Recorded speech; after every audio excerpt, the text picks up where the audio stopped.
You're listening to Scaling Up Services, where we speak with entrepreneurs, authors, business experts, and thought leaders to give you the knowledge and insights you need to scale your service-based business faster and easier. And now, here is your host, business coach Bruce Eckfeldt. Are you a CEO looking to scale your company faster and easier? Check out Thrive Roundtable. Thrive combines a moderated peer group mastermind, expert one-on-one coaching, access to proven growth tools, and a 24/7 support community. Created by Inc. award-winning CEO and certified scaling up business coach Bruce Eckfeldt, Thrive will help you grow your business more quickly and with less drama. For details on the program, visit eckfeldt.com/thrive. That's ECKFELDT.com/thrive. Welcome, everyone. This is Scaling Up Services. I'm Bruce Eckfeldt. I'm your host. And our guest today is Amanda Slavin. She is CEO and founder of CatalystCreativ. She's also author of The Seventh Level. We're going to talk to her about engagement, engaging employees, engaging customers, critical for service-based businesses. We were talking about the fact that for many service companies, their entire value assets walk out of the door every day and hopefully return the next day. So getting engagement right is going to be really key. So I'm excited for this conversation. With that, Amanda, welcome to the program. Thanks so much for having me. And yes, I felt I was laughing silently as you were talking because, yep, they could just walk right out. Your one major asset, your distinct value proposition can just walk out the door. So excited to chat more about how to keep them engaged. Yeah, exactly. So let's start a little bit with background. How did you get into this space? How did engagement become a topic for you? And then we'll kind of dig into the topic and what people can learn from it. Sure. So I have a master's in curriculum and instruction. So I was a teacher. And during my master's year, I wrote my thesis on engagement. And I wanted to really understand, assess, identify what engagement actually looked like when it comes to learning. And really be able to kind of think outside the box when it came to absorbing information, applying information with, a non-conventional way of learning. So that to me started with what engagement looked like. It wasn't necessarily just about, again, test scores or again, teaching to the middle, if you will. It was really about this nuanced approach to connecting with your quote unquote customers, which were my students, and garnering their attention to get them to think differently about a subject, and then applying that subject so that they can then grow as an individual. And then I ended up in hospitality and the restaurant industry shortly after, and applied that theory, that that understanding of engagement, the framework, which essentially is the seventh level, into the hospitality industry and helped build multi-million-dollar restaurant brand all over the country, and really started to recognize that there was a lot that customers and students had in common. And it was all around this idea, again, of garnering attention and connection. And in order to do that, it really required this understanding of your customer and then this deep way of being able to connect with them and make them feel seen, heard, and then walk them up this customer journey. And again, it's really depends on what you're trying to sell them, whether that was math or an open bar package, but it actually was very similar in the way. Somehow we could combine those things. Yeah. Yeah, that would have been cool.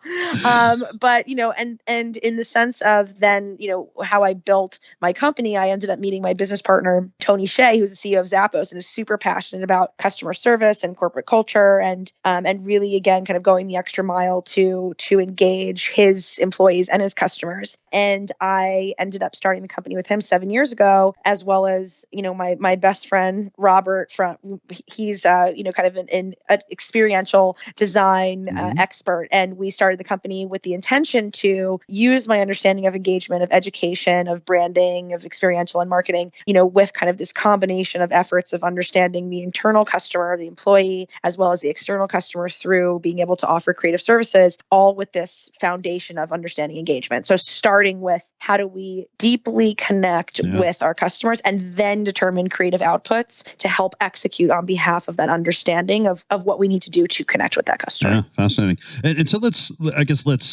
define engagement a little bit. I mean, we have, I think, in the industry, we throw out all these terms of, satisfaction and enjoyment and happiness and all these things. Like why engagement, and what does it mean? How is it different? And why is it, kind of more important, or why has it become a a good way of kind of evaluating relationships with internal and external customers? Yeah, love that question. So I talk a lot about this in the book because the definition we have of engagement is, first of all, wrong, and also everyone has a different definition. Yeah, so exactly. Yeah. so I think the first thing that, in terms of the way that I define engagement, is this meaningful connection between a person and another person, or an idea, or a brand, or a concept. It's that real connection that we're measuring, and that meaningful connection. And what I mean by that is, so often we think of engagement as binary, where it's engagement or disengagement. When in fact, the 7th level framework has 7 distinct levels of engagement, and each level has an action associated with that, so that you can actually start to identify, again, where your customer, whether it be an internal customer, an external customer, a potential relationship, your kids, where they fall into those levels. So disengagement is actually level 1 of the 7th level framework. And the 7th level is defined as literate thinking. And literate thinking is when your personal values and beliefs align with a message. And that's what we're all really striving for. When we talk about businesses and we look at those businesses, and we, especially again in the service-based industry, we're constantly trying to sell companies on, you want to be the next Apple or Nike or Google or whatever it may be, the next, big company, with these very visceral messages and these very strong identities. And, we are striving towards the 7th level without actually having that terminology and that language. And same thing with our employees. Our employees are our best customers, and they have access to tools that allow for them to share their opinions and perspectives of our company. Particularly Glassdoor is one where they are now either the biggest advocates of our companies, or maybe biggest detractors, depending on your score. Yeah, exactly. Yeah. So I think it's really important that employees want to have a sense of purpose and identity and connection to their workplaces. Workplaces have dramatically changed on what employees are expecting, and employers want more from their employees. But again, it's where do we begin? And this ubiquitous term of engagement normally is defined as productivity, or again in marketing and social media marketing, it's likes or comments or shares. That's how we define engagement. But that's not the way that I define engagement. The 7th level, when personal values and beliefs align, is what I feel we are striving for when it comes to engagement. But the real question is, how do we get there? And that's those 7 distinct levels, being able to climb step by step towards this highest form of connection. Yeah, and why? So I'm the Glassdoor comment is making a connection for me, because one of the things that I've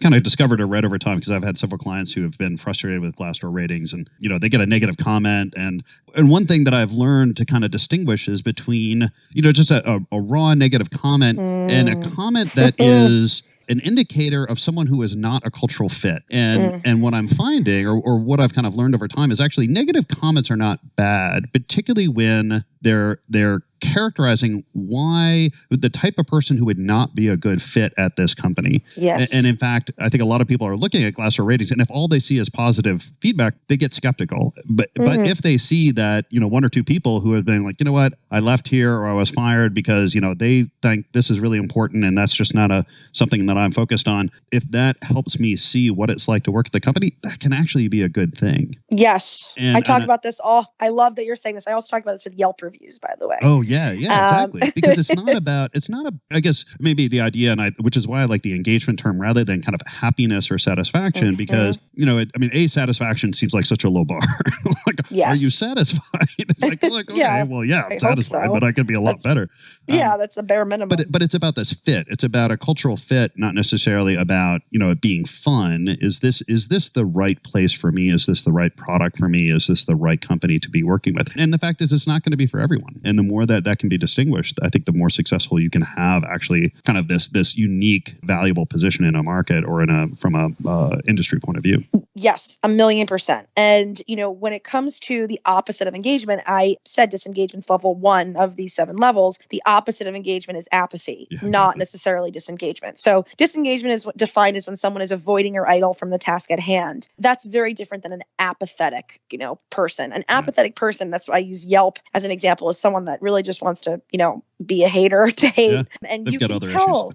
Yeah, you could tell on Glassdoor too when someone's just really resentful and angry and spiteful, as opposed to if someone is really trying to give constructive feedback to someone that is looking for a job to help them. That's a very different place that they're coming from. And, level 3 is frustrated engagement, which is when you want to engage with something, but you're distracted. So, perhaps there was distractions that were limiting for that customer, that employee, and they're communicating those distractions, and they're coming from a place that is, again, productive, not destructive. And I think that there's an opportunity for that. And I'll also say with what you just mentioned around kind of the right fit, the framework, you start with identifying your own 7th level statement. And what that means is before you can connect with someone else's personal values and beliefs, you have to identify your own. But that's the beginning. I think a lot of times as companies, we want this simplified version of how to connect with our customers. And we want, this very easy formula where it's like, okay, now we know what we stand for. So here's this like glossy mission statement and we're going to put it on our website. Everyone's going to know, this is who we are. But you start with your 7th level statement and then you go through the framework 1 through 7 and use that as a lens in which you connect with others. And some people, might stay disengaged. At the level 1, your job is to identify who is your customer and how are you connecting with them. And then at level 2 on systematic engagement, it's when someone's confused by the messaging. So your job there is to figure out how are you talking to that customer using your 7th level statement. So it's not changing who you are to fit the needs of who you feel, again, as your customer. It's communicating who you are based on who your customer is. And so as you just said, again, not everyone is going to be obsessed with you, but it's being able to discern between that apathetic person that's just, again, a hater and someone that really is trying to help and wants to communicate maybe those distractions that limited them from being their best self in that job. Yeah. So we start with the 7th level statement. Walk us through the 7 levels that we then apply or we then use to validate or to put this in place. Sure. So we broke out the levels into 3 buckets: attract, engage, and delight. So the bottom 3 levels are all around attracting your customer. And the whole entire book is broken out into your internal customer, which again, I keep using that as a reference, is employees, and external customer, which is your audience. So you start with disengagement, and the 1, 2, and 3 are for me really around identifying problems that could surface that we're so often ignoring. And we're just thinking that, again, we're going to put something out in the world and we're going to build it and they're going to come and everyone's going to be happy. But that's not normally how it is. Yeah, unfortunately.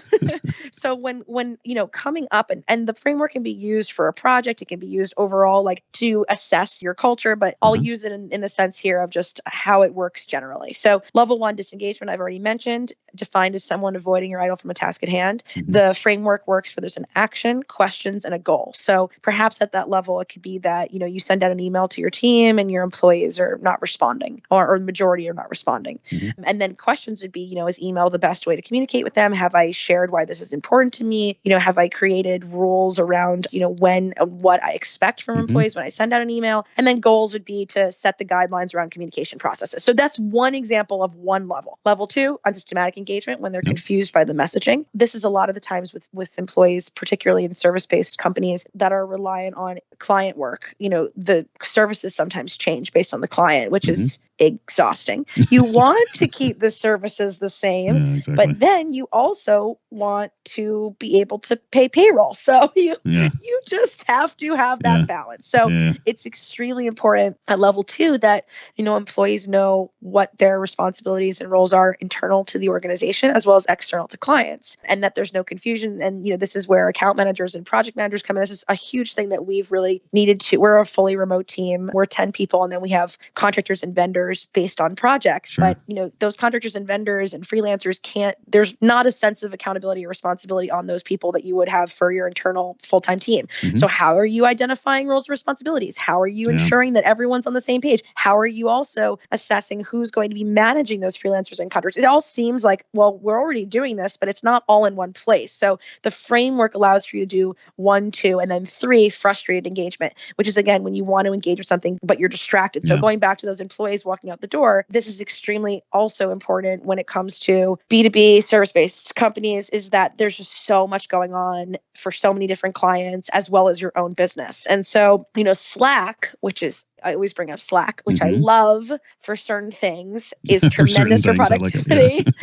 Also can be very distracting when you need to do higher level thinking and really kind of buckle down and do work by yourself or with one team member, and then you're getting 200 Slack messages. So it's around limiting the distractions for your employees or for your customers at level 3. So that's attract. So once you've been able to attract your customer, whether that be internal or external, you can then start to engage with them and interact with them. And level 4, and again, I'm mainly focusing on employees at this point, but I could do this all throughout for marketing as well. But for 4, it's structure dependent engagement. And structure dependent engagement is really kind of the traditional work environment with micromanaging. So structure dependent engagement is do this, do that, and then someone does it. So this is kind of the way that, again, I talked about before with social media marketing, like likes, comments, shares, like share this, comment below. Like kind of transactional. Exactly. 4 and 5 are very transactional. That's correct. And which is fine. I actually feel the reason why I like this framework is because you're building off of each level. So you're not like building a house on sand. But also, I think sometimes as millennials, I'm like an elder millennial. That's what I call myself all the time. The millennial gap is so big. Yeah, it's like, from like a fetus to like 50. So, I feel that when it comes to millennials, and when companies talk about millennials, I think they really kind of only talk about like this mission, vision, inspirational communication processing without recognizing the importance of you still have to do your work. You still have to get things done. You still have to offer incentive. Like there still needs to be transactions involved if you want it to be a business and not a nonprofit. So 4 is structure dependent engagement. Do this, do that. It's really based on clear call to actions, and you're always looking at 1, 2, and 3. So who am I speaking to? How am I speaking to them? What am I saying to them, and limiting the distractions so that I can then continue to have them do the job. But sometimes people don't want to, do what you ask of them, and they need some type of incentive. And that's 5. And 5 is self-regulated interest, when you're piquing someone's interest and getting them excited. And that's in an employee standard. It's, commissions, bonuses, vacation days, comp days, like anything that's piquing their interest. Again, it's fairly transactional. When you get to the top 2 levels, the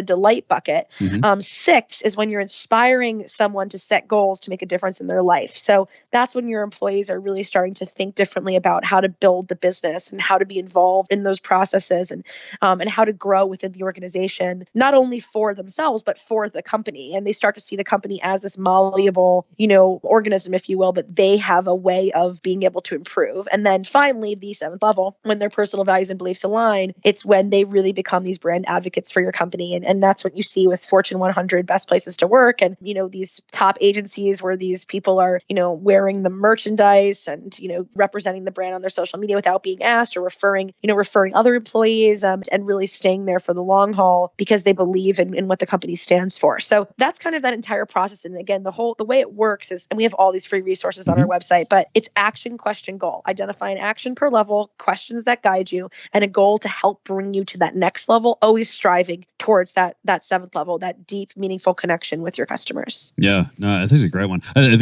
the one that I see so many companies kind of struggle with, or they make a big pivot around, is when they go from this kind of managing the role, giving people, clarity around roles, which is really important, to really giving clarity around career development. Because I think that, so many companies just kind of think about all of their people just kind of staying in their current roles, and just kind of not realizing that, one of the basic needs that people have is to grow and, improve and take on new challenges and to excel. And one of the big challenges with growth, or one of the big reasons that that companies need to grow, is to accommodate that, right? And we'll sit in a room, and I'll ask somebody at the table and saying, okay, are you okay being in your position for the next 20 years? And they look at me like, no way, right?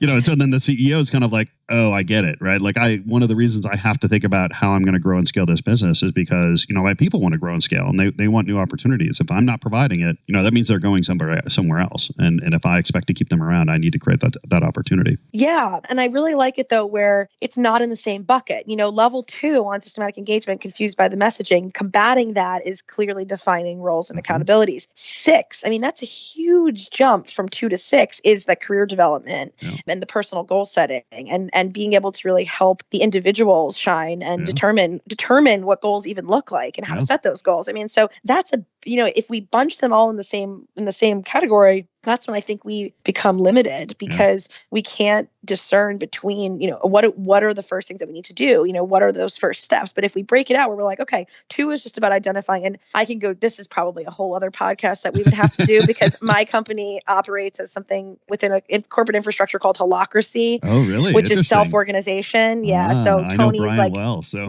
Oh, you do? So Brian's like the one who trained me. Yeah, I know Brian well, very, very well too. So Tony, Zappos is one of like the largest companies that's self-organized. And in the beginning of his investment within Zappos of holacracy, he offered a few companies to be trained in holacracy and become self-organized. And I was one of those companies. So I, became fully trained in holacracy. And we do like holacracy light or like diet holacracy, like our own version. But when it comes to roles and accountabilities, I do think holacracy does a great job. And there's, again, I think there's things to be taken from it and there's things that might not work for everyone. But the roles and accountabilities, identifying what, not just having a job title and then assuming that job title means that what you're actually doing on a day-to-day basis, but separating that out based on the roles and accountabilities that the organization needs and then identifying the people that fill those roles is something holacracy does. Right. Yeah, I agree. I came out of the lean agile space, so I met Brian through those things. But one of the things I always like about holacracy and kind of the concepts behind it was being intentional and being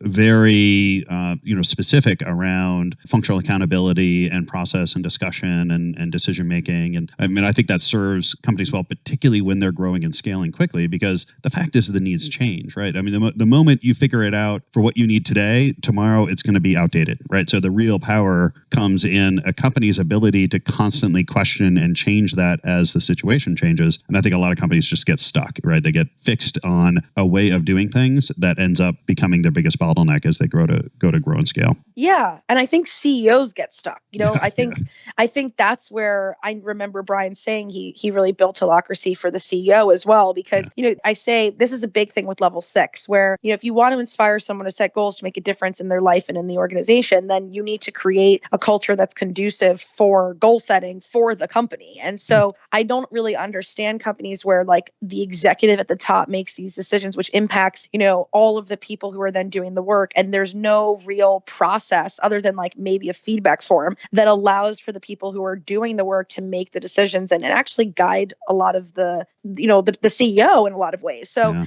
I think that's why I really appreciated having a process that, holacracy is all based on tensions, the space between where the company is and where the company could be.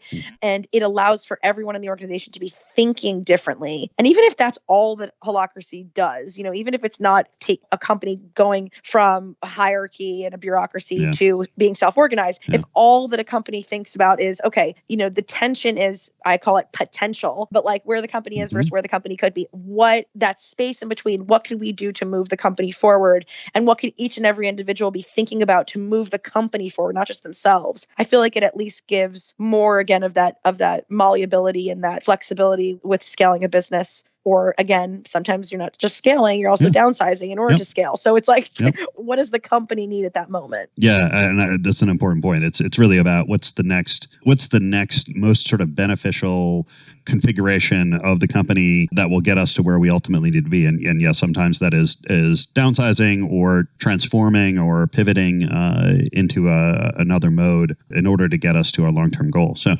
I think one big takeaway for me, for folks listening, is this idea of really kind of evolving from management by kind of proscriptive role definition, like, CEO, leader as, okay, I'm going to figure out what all the roles are, figure out what our services are, I'm going to define all the boxes, and then I'm going to put people in boxes. And that's going to be my kind of operational excellence strategy, to really one more of how do I create a culture of identifying functional needs, identifying those gaps, and then the processes and the culture and the resources that are going to allow people to figure out how to fill those gaps and then evolve themselves through that system. I think it's a really think it's a big change. I'm not sure every CEO can make that. I think there may be a little bit of a challenge for a lot of folks in there, but I think it's an important kind of reframing of what does it mean, to be an excellent leader? What does it mean to be an excellent manager in those kind of high growth situations? Yeah, and I'm like the most type A person ever. So the only way that I felt that anyone would ever be able to get a word in or communicate or share their insights, which I wanted, because everyone who works at the company is smarter at something, more than one thing, many things than me, or why would I need them to, work at the company? So I needed to create structures that would really shut me up. And holacracy, it's when the person is talking, it's the person's proposal. It's not all about what you think. And, and I think that that's extremely important. And I only say that because I talk extremely fast and I'm, very loud and animated and charismatic. And I think those are the leaders that need infrastructures like this more than ever, because, it's very lonely. You don't realize, you just kind of do it based on what feels normal to you. And you just keep going and going and going. But then you realize that there's so many people that want to, and also it's,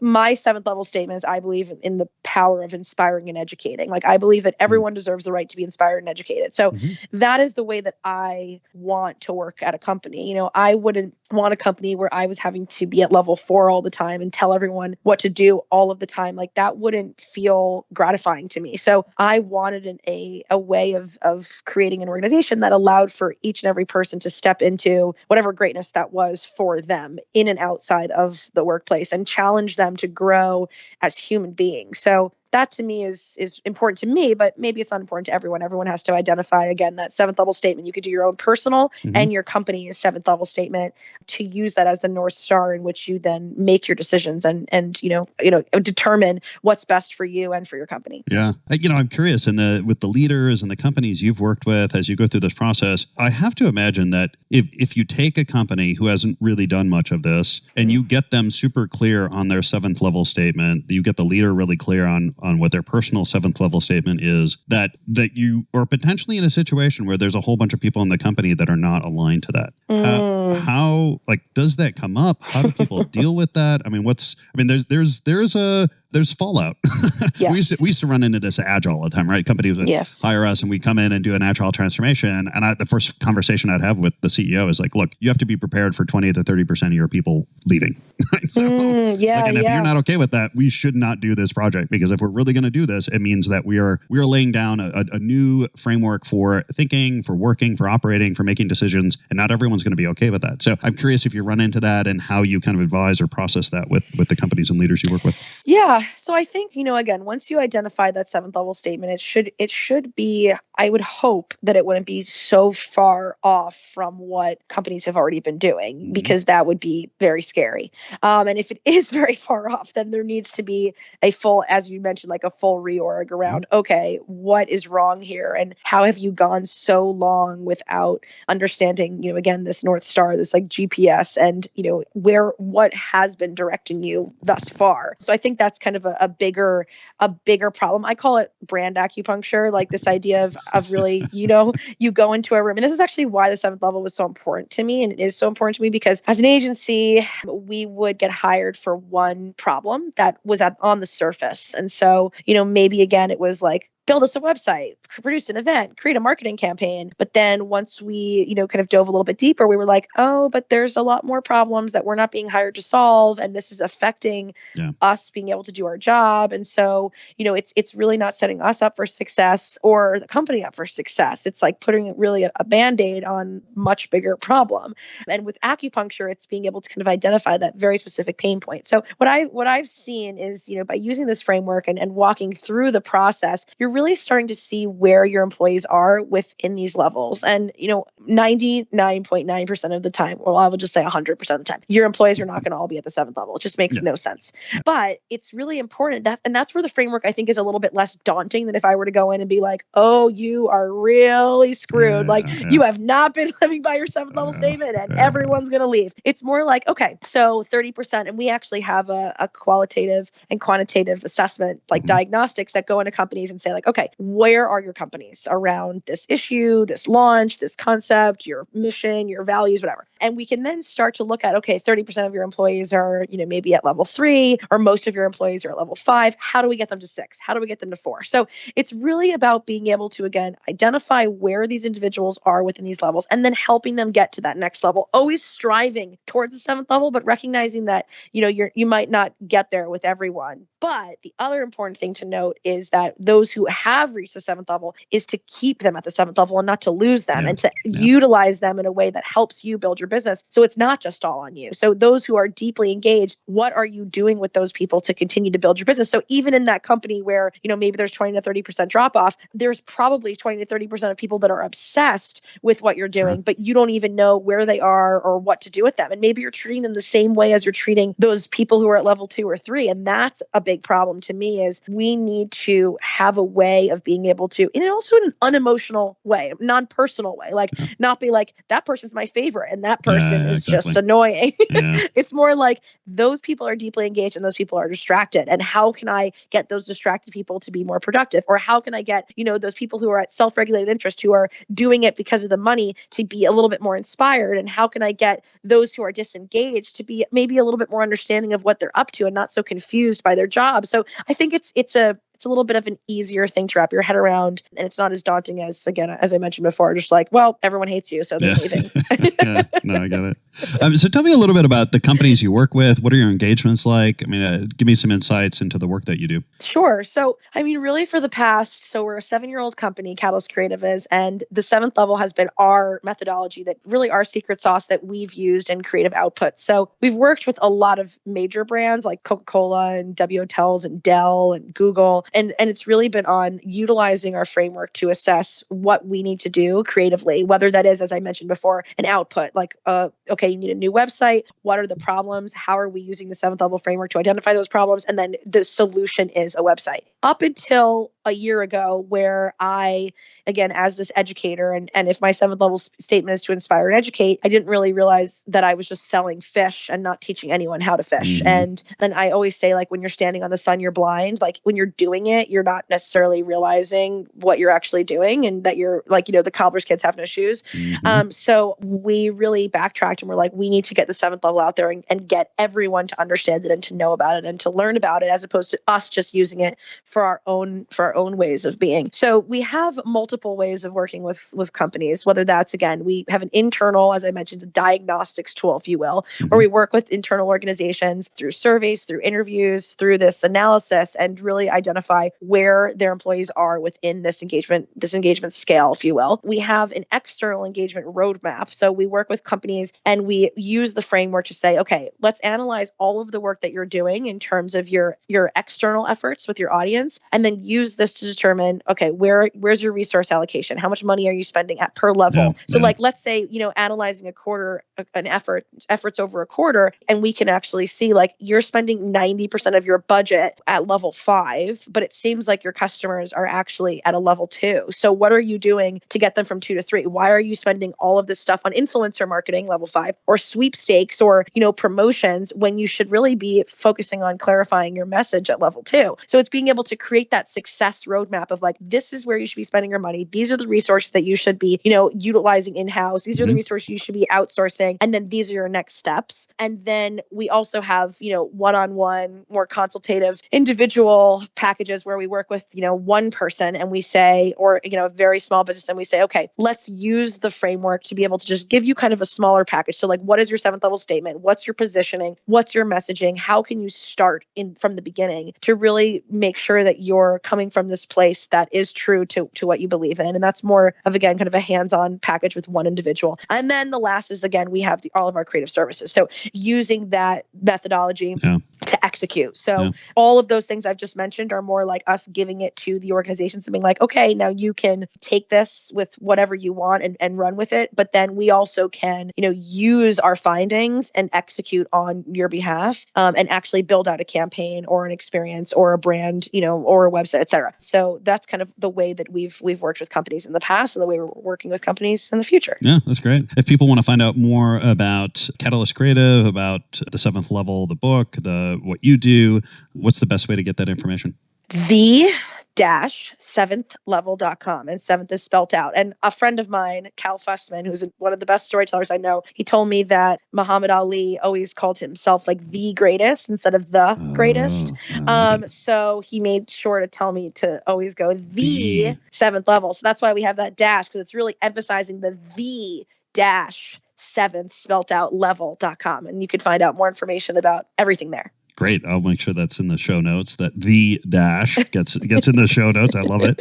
I love the stories. This has been great. I appreciate your time. This is a great conversation. I think, really inspiring leaders, particularly for service-based companies that are looking to figure out how to increase engagement, really thinking through those levels, really moving beyond the kind of functional role descriptions and moving more into this real satisfaction, focused on people's self-actualization and what's the inspiration that you can provide them is going to be a much more successful, much more productive strategy. I really appreciate the time. Thanks for being on the program. Thank you for having me. I really appreciate it. Can I add one more thing before we? Yeah. I wanted to also add that I feel this framework is really beneficial for service-based companies to validate the work they're doing to their clients. So to teach their clients about the levels and then use that language. So it's not a he said, she said, or it's not like, oh, well, we just know better and listen to us. We're making the most informed creative decisions because we know what's going on, rather than they can now use these levels and say, like, listen, this is your employees or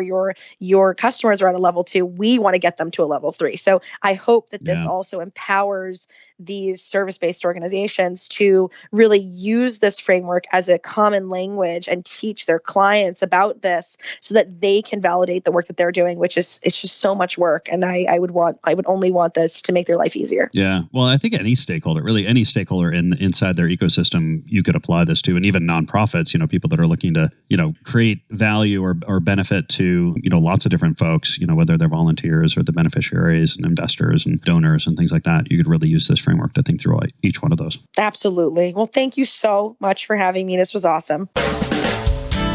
You've been listening to Scaling Up Services with business coach Bruce Eckfeldt. To find a full list of podcast episodes, download the tools and worksheets, and access other great content, visit the website at scalingupservices.com. And don't forget to sign up for the free newsletter at scalingupservices.com/newsletter.